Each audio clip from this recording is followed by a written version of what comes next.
Hello there and welcome back to The Closet Historian and back to my sewing parlor for another video. Now, as recently promised, I am back today with a list of suggested shops where I indeed pick up all of the textiles you see me here using on the channel. So of course I'll be providing links to all the shops I mentioned today in the description box below, but if you are anything like me, do proceed with caution.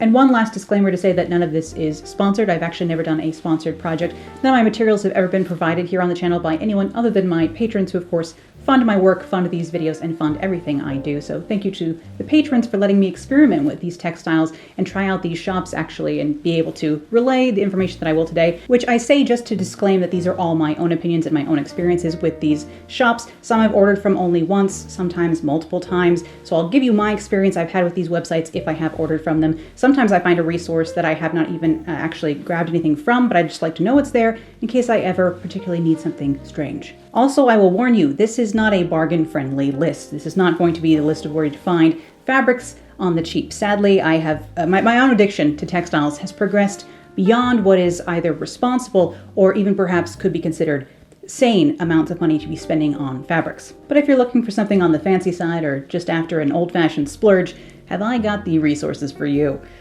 Oh, all right, I'll begin with the more reasonable options. Starting with Fashion Fabrics Club, which you've probably heard of before. These guys have a lot of great options for day wear especially, or more casual things. A huge selection of different knits, for example, and a pretty good selection of suiting material as well, although usually these tend to be wool blends as opposed to 100% wools. And these can be a really great option both for suiting separates, but also for day dresses or workwear dresses for those of you with an Arasaka desk job. You can definitely find great bargains at Fashion Fabrics Club, and they do also have sales. I will just note that in my experience, the shipping does take a little bit longer to get going from Fashion Fabrics Club. I also think that their selection of fancy things, evening wear fabrics, or silks is pretty lacking compared to some of the other options I'll get into. Next up, I'll highlight Fabric Wholesale Direct, mostly for their solid cottons. Of course, you could always go with a quilting cotton, something like a Kona cotton, and those are available very widely online. But if you want more of an apparel weight cotton, either on the heavier or the thinner side, I have found Fabric Wholesale Direct has a pretty good range of lightweight cotton voiles, poplins, and even twills, and then they do have a good selection of very basic polyester fabrics as well for lining things like curtains or other home decor projects. So mostly I'm just turning to Fabric Wholesale Direct as a resource for very basic linings and interlinings. As their shtick is cutting out the middleman, they do seem to have pretty good prices, and both times I've ordered from them, the shipping seemed pretty average. And speaking of Etsy, I of course have shopped with various places over on that platform, but I'll begin by mentioning one of my favorites, Stevie Saint Fabrics. This is probably the seller with the smallest selection I will mention of anywhere in the video today. However, they do tend to have some really great rayon crepes that are perfect for making 1940s dresses. And if you like replicating 1940s fashions, you know that dress weight rayon crepes are simply not easy to find. I do think these rayons are probably dead stock 80s and 90s fabrics, and that is definitely a good thing for those of us looking for a nicer weight rayon crepe because they tend to get thinner and thinner with time. I've always had a great experience shopping with Stevie Saint Fabrics. I've ordered with them several times. In my opinion, the pricing is great and the shipping is fast. My next most shopped with Etsy resource is probably going to be Mary Not Martha, and this is less of a fabric store, though they do have some very fun and unique fabrics here as well, but they have a very large selection of appliques, lace appliques, beaded appliques, sequined appliques, and also vintage millinery flowers and leaves, lace trims, other trims, some ribbons, and then also a good selection of tools and sheer veiling sort of fabrics, including silk tulle and cotton bobinette, which can be very hard to find and are expensive for that reason. But I've placed several orders with Mary Not Martha over the years, and I've always had a great experience with this shop. And on those very rare occasions where even I turn to knits, I do tend to browse Blue Moon Fabrics downtown LA. I assume they have a location in downtown LA. Certainly seems worth checking out. But this shop has a wide selection of spandex stretch knits and other knits, also I believe some faux furs, and I've picked up a couple of metallic fabrics from these guys over the years, like metallic wovens as well. But most importantly, they carry my very favorite knit fabric of all, which is black crushed velvet with this metallic iridescent finish. And then the other shop on Etsy that I've turned to for iridescent and metallic stretch fabrics is going to be Alex LA Fabrics. Again, seems to be another LA-based fabric store. There are a lot of large fabric stores in the LA Fabric District, LA Textile District downtown. But Alex LA Fabrics is just another one of those knit specialty fabric shops I have turned to before in the past when looking for something stretchy. which, as you know, if you've been here for a while, I personally don't tend to sew with stretch very much at all. So if I am going to bother to sew with spandex, it better have a metallic oil slick finish going on, otherwise, what's the point? Another Etsy shop I have ordered from a couple of times now is Material World by Angie. As you can see, there's not really a way to sort these fabrics. They don't really do menus in this shop, and it's a full range between random polyesters and every once in a while a silk shantung. So you really have to look through here, but I have found some bargains over the years, including the fabric that I used for the giant brocade ball gown that I made for Arcana that one time, so definitely a few gems hiding in here as well. Although while I find their brocades are priced very well, the shipping from this shop is astronomical compared to anything else you may be used to as a modern online shopper. So just keep that in mind. If you're going to be ordering from here, you are saving a few dollars per yard, but you're definitely paying it back in the shipping cost. Then I just want to feature two of my favorite Chinese sellers on Etsy. Of course, a lot of fabric is made in China, and some of it is absolutely delicious. Of course, a lot of fabric you will encounter at other suppliers was originally made in China, and Etsy is just one way to acquire that fabric, cutting out, again, a few more middlemen. And one of my favorite shops to pick up modern Chinese brocades from is Vinci Store. And this marbled textured jacquard brocade is the kind of thing that I'm usually looking for from these sorts of shops. They always seem to have a few new of these textured, almost naturalistic looking brocades each year, and you better believe I fall for them every time. The other shop with a very similar selection is going to be Dolly Tie-Dye, and in general, a lot of these same textiles will be sold by multiple Chinese sellers on Etsy, so just make sure you're getting the best price, but don't forget to check the reviews and make sure people are getting their product from oh so very far away.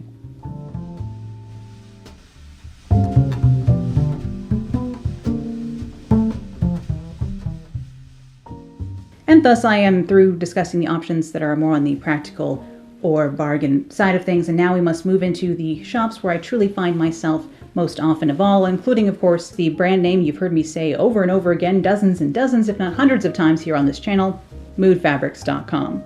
We all know I adore Mood Fabrics, and not just for their fabrics, but also they have a pretty wide selection of notions online as well. So when you are, say, picking up another 5-yard bundle of cotton muslin for making mock-ups and interlining more jackets, you can also easily add a few spools of thread, packets of needles, and zippers to your cart as well, which really make this a convenient option for those of us who are restocking our stash. But Mood, of course, is famous for a reason, and they do have a very wide selection of apparel fabrics, and they also do run a ton of sales throughout the year, including like Black Friday, but also just random weekends. So if you end up coveting something fancy over here, it may be worth holding out and waiting for a sale because they have some pretty spectacular sales throughout the year. They also have a rewards point program, which I've taken full advantage of over the last several years. If you've been here before, you know I love their selection of brocades and also their printed cotton sateens and their solid cotton sateens, suiting fabrics, designer dead stock fabrics. I have used a lot of textiles from moodfabrics.com, and I've never been disappointed in a fabric I ordered from Mood. In my experience, it takes a couple of days for them to get the order out, but everything always comes packaged quite nicely, usually in a layer of plastic underneath the cardboard if you're ordering enough to be put in a box, which is nice for those of us who live in wetter climates to not have to worry about any fabric getting ruined on the porch. And as often as I mention them, I promise I really don't have any sponsorship relationship with Mood. And of course, another resource you've heard me mention before are Silk Baron. And for those who are new to buying silk fabrics, Silk Baron may seem quite pricey, but that's just because silk is pricey. The other silk resources I'll be telling you about have their silks priced higher. So if you can find the particular shade and textile that you want from Silk Baron, I really do think this is the best place to order your silk fabrics from. In my experience, they always ship out very quickly, and every order has always met or exceeded my expectations. And personally, I particularly enjoy some of their exclusive fabrics, like the tricolor shantungs and dupionis. But another resource with a very large selection of silks, especially a large selection of both types of silk fabric and colors of those silk fabrics, is going to be New York Designer Fabrics. Personally, I have never actually placed an order with this company yet, but I wouldn't mind doing so. They have a lot of great things on offer on this website, and I would like to place an order, so I do just like to keep these guys bookmarked, and if I ever need a particular type and shade and color of silk, I know I can find it here if I can't find it anywhere else. Sometimes you are just really trying to color match something and are willing to pay any price to have the exact same shade, which is how I ended up placing an order from my next resource, Pure Silks. And while Silk Baron do work with silk suppliers in India, Pure Silks are a silk supplier from India. They seem to have every different shade and blend of silk taffeta possible, which was great for me because once upon a time I was trying to find the exact same blend as a ribbed taffeta I had picked up from Silk Baron in a plain silk taffeta. Silk Baron didn't have the exact same color, seeing as it was actually a shot blend of black and yellow, and luckily Pure Silks did, so I could finish the leaves on my Whitby gown. Despite that taffeta shipping all the way from India, it did get to me, and I was pretty happy with the service. But now I move beyond silks into the realm of truly bonkers fabrics.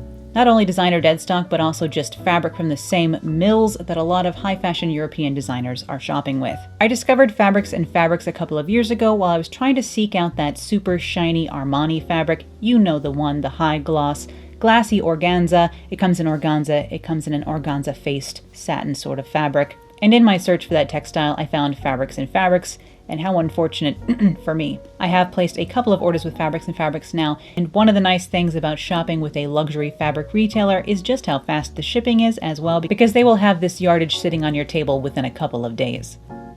And ditto all of that for Prime Fabrics as well, another great resource for luxury textiles, anything from fine wool suiting to epic brocades and laces. I do think I have ordered from Prime twice now, and both times again the fabric got to me lickety-split fast, which is always appreciated.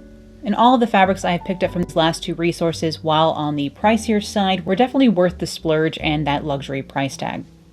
But sometimes in the search for fine European fabrics, you do just have to turn to a resource from overseas. And I do actually have a video all about fabric shopping in London, so if you'd like to see a recap of my experiences doing that a couple of years ago, I do have a video I can link in a card about shopping on Goldhawk Road and just shopping in London for fabrics in general. But outside of my dalliances with China over on Etsy, the only overseas resource I really shop with are Top Fabric UK, because again they do have a very fun selection of fancy fabrics, including that iridescent and black silk blend taffeta that I used in my last video. Top Fabric are also known to be a resource turned to by costume designers working out of the UK and in Europe and beyond, so sometimes they will have the exact same fabric available retail that you will have seen on screen in shows like Game of Thrones. It's definitely worth having a poke around on their website, especially of course if you happen to be UK based. And lastly, I will mention another New York based very famous fabric shop, at least famous among high fashion and costume designer types, and that is B&J Fabrics. I personally know B&J mostly by reputation, and their website is not exactly the most user-friendly thing ever. Sadly, I feel like it's just not, the navigation system here is not the one. Mood changes their navigation too often for my liking. It's like every year they try and update their website when it was arguably fine. However, B&J could sure use the same treatment. If they could get maybe one of the old mood designers to slide in there and figure out how to filter this in some way better than whatever's going on here, I certainly wouldn't mind. But being a designer level fabric store, there are certainly gems to be found in here if you can weave your way through their strange menus. And naturally, of course, I would love to visit in person sometime and browse their fabrics myself, in my hands. What a wild way to shop anymore. I am so used to shopping for fabric online at this point that it is a real extra special treat when I actually get to feel things before I purchase them. And lastly, I have a few honorable mentions to make covering my favorite supply shops, so straying beyond strictly fabric-based resources. First amongst these is going to be Cartwright's Sequins, my very favorite sequin supplier. They have almost every single shade, shape, color, and finish of sequin anything an embellisher could ever require, and I maintain that if you know a maker who likes sparkle, a Cartwright's gift certificate would make for an exceptional gift, as even $20 would allow someone to really stock up on some of their favorite colors. Their shipping is always quite quick in my experience as well, which is always appreciated. And honestly, I want as many people to support them as possible because let's face it, sequins are a niche product, and if anything, I would love to see their company grow and their selection to even widen. And then a few more Etsy shops I'd like to highlight and link you to below are going to be DIY Bead Store, which is where I pick up a lot of the seed beads you see me use for my beaded bug brooches and also other embellishment projects. And then another UK-based resource is going to be Petersham's for millinery supplies. It can be quite difficult in the United States to find millinery supplies, even online, so it's great to have a reliable resource, even if it does require someone US-based like me to wait a little bit longer and have to pay a little bit more for that international shipping. And then lastly, another hat-making supply shop on Etsy I really like is called A Pink Swan, and they have a very large selection of millinery flowers and leaves, as well as some hat bases and other millinery supplies. And I've always found their handling and shipping to be very quick. I've been shopping with them on Etsy for years. So those are the places where you will find me haunting the website, hovering over the button New Arrivals, because I'm constantly checking to see what new textiles have appeared on the market, because I just cannot be stopped, even in the face of again, responsibility and sanity, sadly enough. Let's just say I have been known in the past to splurge on something strange, and hopefully I'll be putting more of those unique fabrics here to use on the channel this year. In any case, thank you as always for watching today, and I'll be back with more sewing, vintage fashion, costuming, crafting, and decorating real soon, so I'll see you then. Bye!